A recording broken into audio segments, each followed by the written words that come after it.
Bonjour à tous, alors aujourd'hui on va commenter la course qui s'est déroulée à Glanges dans le sud de la Haute-Vienne. Alors un parcours très difficile, c'est un des parcours les plus difficiles de l'année sur les courses UFOLEP en Haute-Vienne, dans la mesure où il y a une grosse rampe à monter avant l'arrivée. Au niveau du vent, aujourd'hui 10 km/h du sud, donc ça c'était pas très important parce que l'ensemble du parcours est protégé par la végétation. En revanche, aujourd'hui, on l'attendait depuis longtemps, elle est arrivée, c'était la pluie, et du coup ça va changer pas mal de choses en termes de course. 5, 4, 3, 2, 1, c'est parti! Pour ce qui concerne le circuit, il fait une dizaine de kilomètres, on a 6 fois à le faire pour la troisième catégorie, et donc ça fait une petite soixantaine de kilomètres à réaliser. Alors au niveau des forces en présence sur cette course de Glanges, on était donc une dizaine de concurrents, certains que je n'avais jamais vus. On pourra noter qu'il y avait l'équipe de Boisseuil, là c'est les deux maillots vert et jaune avec une féminine et un autre concurrent. Le concurrent de Saint-Junien est classiquement sur les courses que je fais. Et puis sur la vue arrière, un coureur de Panazol qui a gagné sur la course de Glandon que vous avez pu voir sur la chaîne. Comme le concurrent de Tulle avec le maillot rose et gris que j'avais croisé lors de la course de Pompadour. Alors en termes de motivation, clairement j'étais venu pour gagner cette course. C'était la dernière de l'année et il me manquait 4 points pour changer de catégorie. Alors du fait de la météo, j'avais un petit peu peur au niveau du départ parce que si on était moins de 8 concurrents à partir, comme ça nous était arrivé sur la course de Couzac, là, Trocos et Alim, et bien si on finit deuxième, on marque 0 points. Donc là, le fait qu'on soit 10 au départ, ça m'a conforté dans le fait que cette course devait être la bonne. C'est également un circuit que j'affectionne particulièrement dans la mesure où c'est le premier circuit sur lequel j'ai fait une course cycliste il y a 2 ans. Donc ça m'avait fait découvrir la course et j'étais en super forme à cette époque-là et j'avais carrément volé dans la bosse et j'avais réussi à finir deuxième pour ma première course. Alors malheureusement, étant pas cycliste de formation, en fait, j'ai découvert que les courses cyclistes, ça s'arrête en septembre. Et ça avait clôturé ma première saison de cyclisme, 2 courses, la deuxième ici à Glanges, et du coup, fin de partie. L'année suivante, donc l'année dernière, j'avais fait 8ème en menant le peloton comme je fais régulièrement et j'avais explosé au fond de la bosse.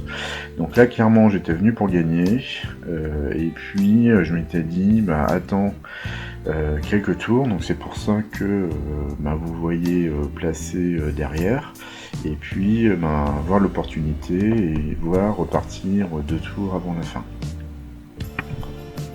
La pluie et puis la température a fait qu'on a mis du temps un petit peu à se mettre en route et assez rapidement le coureur de Boisseuil a pris la course à son compte et a commencé à mener le peloton. Alors comme vous avez pu le voir depuis le début de la vidéo, en fait toute la première partie du circuit c'est un long faux plat montant avec quelques petites alternances de pause, mais 2 coups de cul, là on vient d'en passer un et là il va y en avoir un deuxième. Donc là c'est assez sélectif parce que ça nécessite de forcer un peu. Donc effectivement là il faut s'employer pour arriver à suivre. Alors pour ceux qui ne le savent pas, lorsque la route elle est mouillée, en fait, là on voit que sur nos vélos de course, on n'a pas de garde-boue.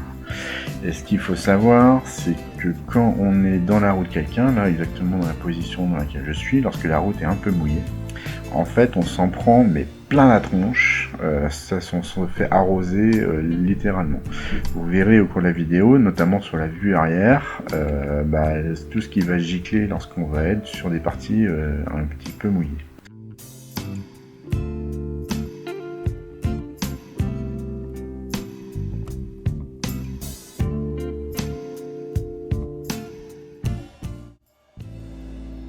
Alors ici, dans ce gros bout droit du circuit, on va également trouver une pente un petit peu plus importante qui fait que immédiatement ça a tendance à se mettre en danseuse et puis à forcer un petit peu plus.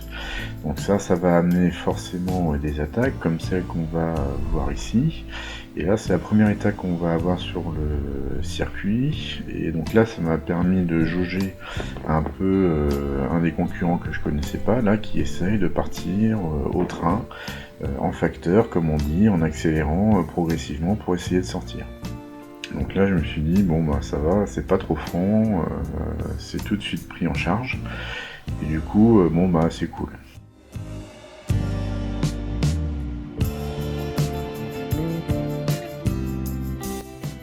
Donc cette partie-là est passée, et donc là on va attaquer un bout de descente ici, qui est pas très important, à 3-4%.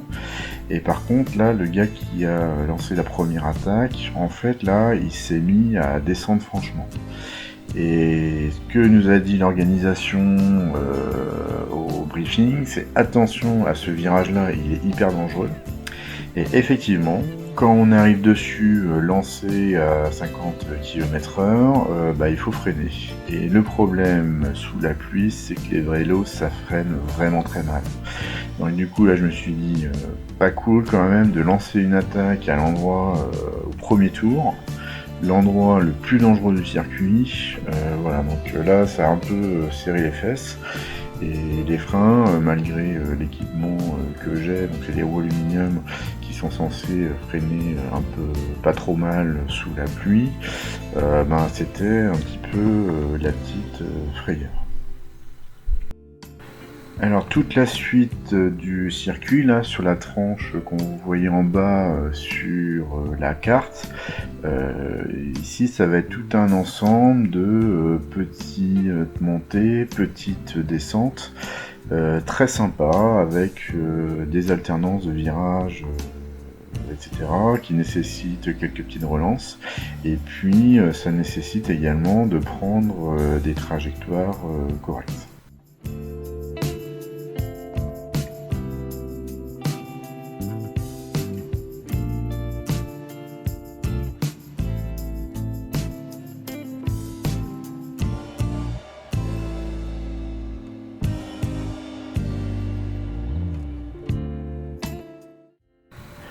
Donc là, on va attaquer une autre phase du circuit qui va nous pouvoir remonter vers le nord et vers le centre de Glanges sur lequel se trouve la ligne d'arrivée.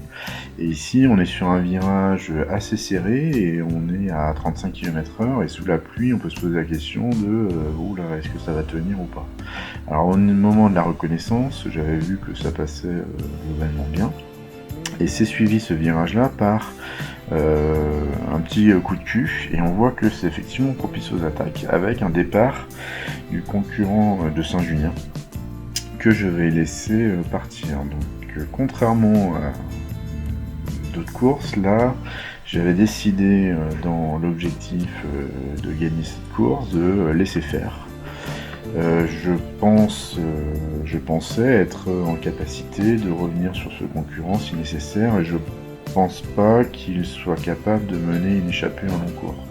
Donc là je me suis vraiment dit, ok, reste cool derrière, fais comme le mec de Pana Loisirs là, qui est juste derrière toi, qui fait toutes ses courses comme ça au chaud, et puis qui part à la fin.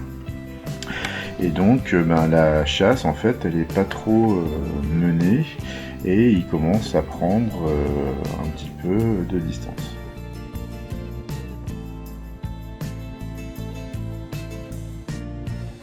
Et du coup là j'ai carrément forcé le trait et j'ai coupé complètement l'effort pour me mettre à l'arrière. Donc du coup là le gars de Pana et puis le gars de Tu, ils sont obligés de se mettre devant moi s'ils veulent pas qu'il y ait trop de trous. Là devant il y a toujours le gars de Saint-Junien qui est devant, et c'est notre féminine de Boisseuil qui est en train de mener gentiment notre peloton. Et maintenant on va attaquer en fait la phase du circuit qui va être tout en descente. Et là je vais me faire un petit peu peur. dans la mesure où en fait ça va descendre assez vite. Et là moi je suis en train de glandouiller tranquillement à l'arrière, et là je vais voir que, alors c'est une position que je n'ai pas l'habitude d'avoir, en fait je commence à avoir vraiment du retard sur ce qui est en train de se passer devant.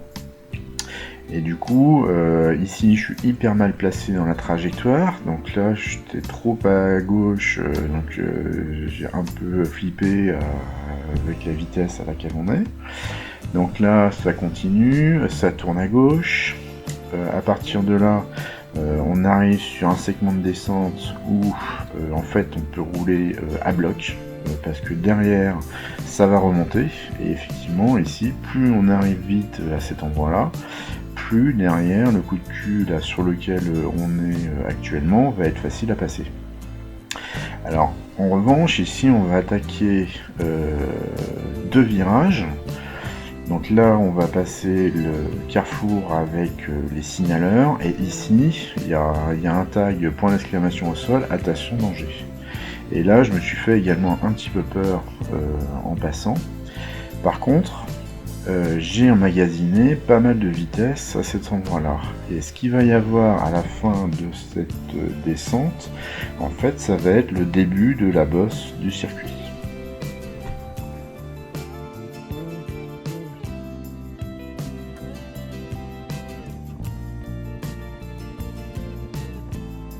Alors cette bosse, en fait, elle va monter à 6-7%. Et du coup, ici, il faut avoir préparé ses plateaux et ses pignons pour être en capacité de tourner correctement les jambes. Si on arrive là-dedans avec du trop gros, en fait, on va être à l'arrêt immédiatement, et quand on est en pleine charge sur la plaque, du coup, c'est dur de baisser les vitesses derrière. Donc là, moi, je suis arrivé bien vite, j'avais bien fait mon repérage pour savoir quelle vitesse je suis. Et là, en fait, je suis devant et je me dis... Allez, on va sélectionner un peu ceux qui sont pas à être là aujourd'hui. Et du coup, je suis devant et je vais faire comme d'habitude, je vais monter fort au train cette bosse. Alors par contre, comme j'ai un capteur de puissance, je sais exactement ce que je suis capable de générer pour monter la bosse. Alors j'avais repéré que d'après mon diagramme de puissance de l'année, c'est que pour cette bosse là qui va nous prendre 2 minutes à monter, en gros je peux pas monter à plus de 350 watts la bosse. Donc ça c'est mon record personnel, on va dire. Et du coup là moi, je suis au-dessus de ce que je suis censé être capable de produire. Par contre, comme on est tout frais en fait en début de course, du coup ça passe relativement tranquillement. Alors ce qui s'est passé à ce moment-là, c'est que le gars de Saint-Junien, je l'ai entendu souffler. Et j'avais regardé dessous mon bras pour regarder ce qui se passait. Et j'ai vu qu'il y avait le gars de Panazol, le gars de Saint-Junien, et je l'ai entendu souffler. Et ce qu'il faut savoir maintenant, c'est que sur cette partie du circuit, là, la bosse, elle n'est pas finie. Parce que ici, on est sur un petit plat, donc on vient faire un effort de 2 minutes sur 6%, donc c'est un effort assez important pour des gens de notre niveau. Et dans ce virage-là, en fait, la bosse, elle reprend avec un faux plat autour de 2% qui amène sur la ligne d'arrivée. Et ce faux plat-là, c'est une tuerie dans la mesure où c'est un vrai contre-effort par rapport à la bosse qu'on vient de monter. Donc ça, je le sais. Je me suis déjà fait piéger à cet endroit-là. La première année, je me suis fait déposer par là. Et l'année d'après, j'avais coincé un peu avant. Donc cette partie-là, elle est vraiment dure parce qu'on n'a pas récupéré encore de la bosse qu'on a montée. Donc là, je viens de refranchir la ligne d'arrivée en tête. Et là, dans ma tête, je me dis, bon, alors, il reste maintenant 50 bornes à faire. Est-ce que tu es capable de le faire ou pas? Et là, je me suis dit, bon, bah tant pis, ça se tente. Et donc, il va falloir creuser sur le peloton. Alors ce qu'il faut savoir également, c'est que à ce niveau-là, assez généralement, et c'est ce qu'on a vu aussi un petit peu avant sur l'attaque du concurrent de Saint-Junien, c'est que la chasse elle est très mal menée, voire elle n'est pas menée du tout. J'ai fait suffisamment de courses à ce niveau-là pour savoir que si il n'y a personne qui ne se met à la planche, là il n'y a pas d'équipe, il n'y a que des individualités, s'il n'y a personne qui se met à la planche, en fait on va pas revenir sur moi. Donc là moi je me mets vraiment à bloc sur ce tour-là. Et j'espère que ça va pas s'organiser derrière, même si je commence à le pressentir. Donc là, je suis effort maximal sur le premier tour. Alors, en étant devant, l'avantage c'est que on a la maîtrise complète de la trajectoire qu'on va prendre. Autre avantage, il y a la moto qui est devant, qui peut éventuellement indiquer les trajectoires à prendre en fonction de ce qu'il va faire. Alors inconvénient, à contrario, des fois on peut surprendre le pilote dans la mesure où il n'anticipe pas le fait qu'à certains endroits en vélo, en fait, on va arriver relativement vite et du coup il va être obligé de mettre les gaz. Donc là en fait il a fallu que je prenne une décision sur comment m'organiser pour faire les 50 bornes qui restent à faire tout seul comme un grand. Alors ce type d'effort long et soutenu, c'est des choses que je fais assez régulièrement à l'entraînement. C'est-à-dire que comme j'ai très peu de possibilités de sortir dans la semaine et que je veux pas trop rouler la nuit, à chaque fois que je peux faire une sortie, elles sont d'intensité assez élevée. Alors du coup, c'est un effort que je connais relativement bien. C'est également un effort que j'ai fait 2 fois cette année. Un sur la vidéo que vous avez vue à Couzex où après crevaison j'ai réussi à revenir sur les gars qui étaient partis, et en début de saison où je filmais pas encore des courses, en fait j'ai eu un problème mécanique sur une des courses et j'ai fait les 6 tours restants tout seul en contre-la-montre individuelle à bloc pour essayer de revenir sur le peloton. Donc j'ai jamais revu parce que ils allaient trop vite pour un homme seul, surtout en début de saison avec la forme que j'ai pas, c'est plus compliqué. Alors à la fin de ce premier tour, en passant sur la ligne, j'ai tapoté sur mon poignet pour demander en gros il y a combien de temps. Et donc là j'entends dire ah oui mais on va essayer de faire un point, et puis sur la course de Glange c'est bien agencé dans la mesure où comme il y a le virage juste après, on peut continuer à entendre un petit peu ce qui se dit au niveau du poste speaker. Après on continue, donc là moi je dis pas moyen, faut que je continue à creuser, je sais pas où en sont les autres concurrents. Dans un deuxième temps, je connais mes capacités en termes de puissance et je sais qu'il ne faut pas que je dépasse certains seuils, ne pas me mettre dans le rouge.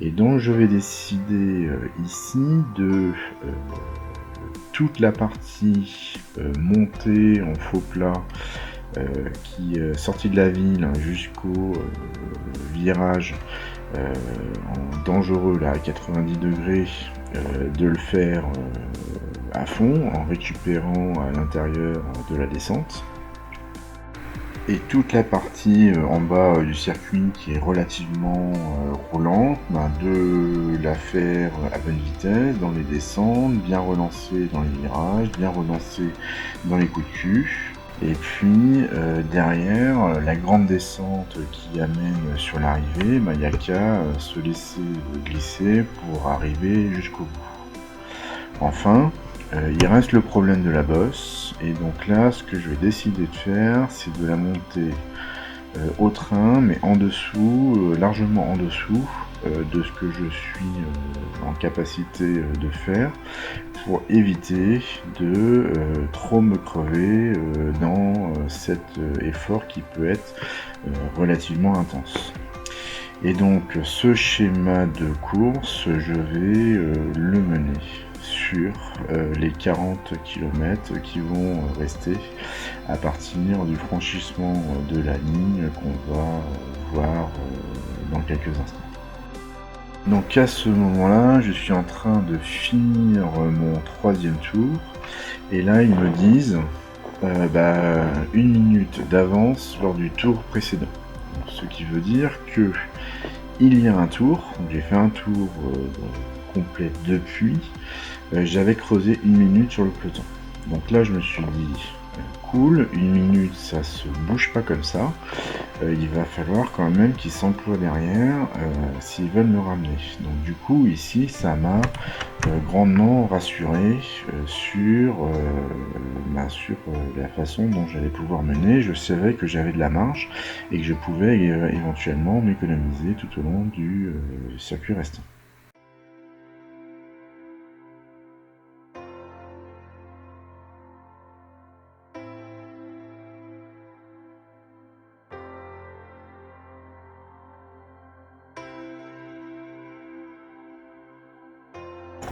Sur le passage de la fin de mon 4e tour, et là le speaker va annoncer que en fait j'avais 1 minute 40 lors du précédent passage sur la ligne.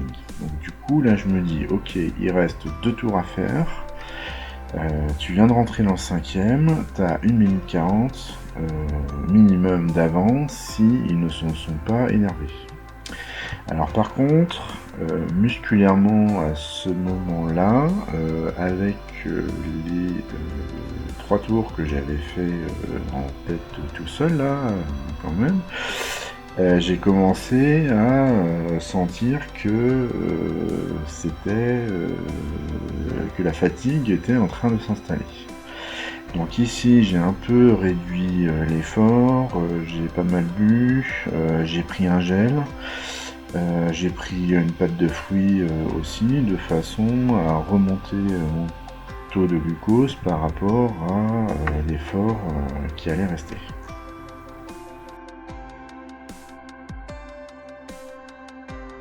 Alors ici on est toujours dans l'avant-dernier tour, et je vais rejoindre en fait des concurrents lâchés de la seconde catégorie. Donc ils sont 3.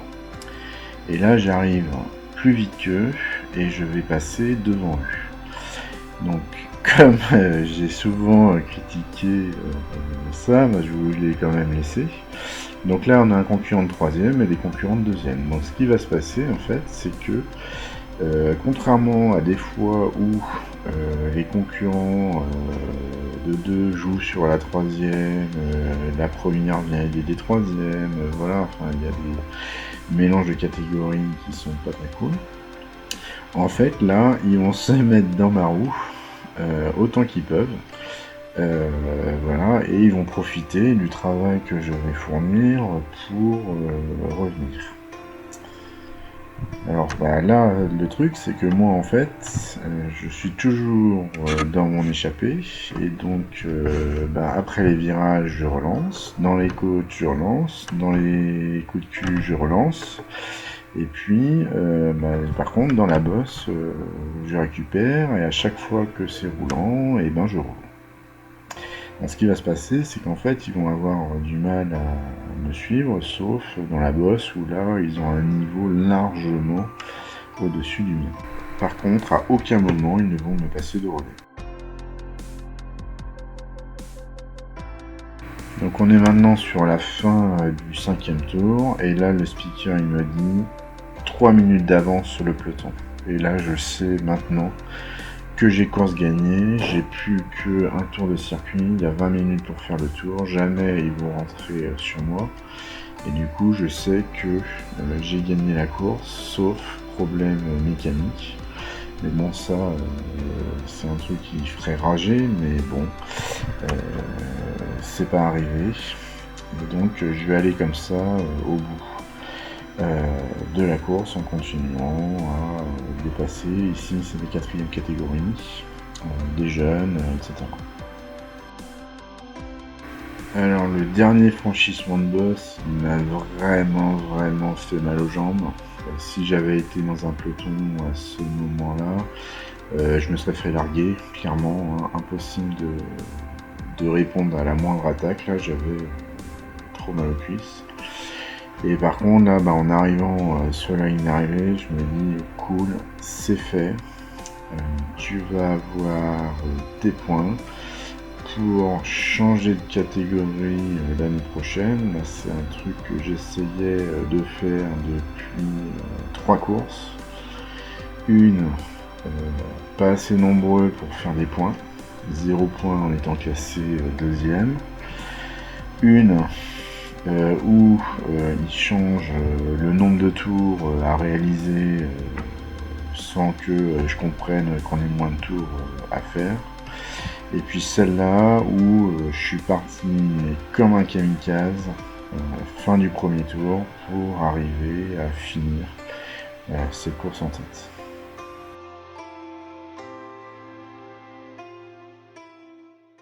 Donc on vient de commenter ensemble la course qui s'est déroulée à Glanges.